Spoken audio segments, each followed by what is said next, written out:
ទៅស្វាស្អាតនេះមួយញ៉ាំបុកល្ហុងអ្នកកន្លែងទឹកបាក់ទំនប់មកឡើយនោះទឹកហូរខ្លាំងហើយហ្នឹងការវាភ្លៀងខ្លាំងមកញ៉ាំបុកល្ហុងជុំគ្នាស្អាតបងយើងអាចរកក្តាមទៅអីបានមកញ៉ាំណាបុកហឹមខ្សែបងតកូនខ្សែហ្នឹងស្លឹកឈូកខ្សែបញ្ចប់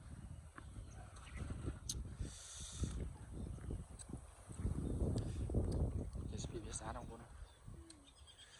ថតចឹងឯងបងប្អូនខ្ញុំអត់កាត់ទេច្រើនទេព្រោះទេសភាពធម្មជាតិវាអត់មានឃើញតែជើងពុំណាបងប្អូនពីពីស្មៅសុទ្ធតកក់បងប្អូនហើយកក់ដល់ពេញស្រែខ្ញុំនិយាយមិននិយាយលេងបងប្អូនតែមើលប្លង់នេះប្លង់នេះបងប្អូនមើលប្លង់ហ្នឹងយើងធ្លាប់ដើររកត្រីដឹងហ្មងអាប្លង់ចឹងនិយាយពីសម្បូរត្រីក្តាមហើយនឹងត្រីឆ្លូញជាពិសេសឥឡូវតំបន់ក្បោផុកចាស់ច្រើនថាត្រីឆ្លូញក្បោផុកបងប្អូនមុន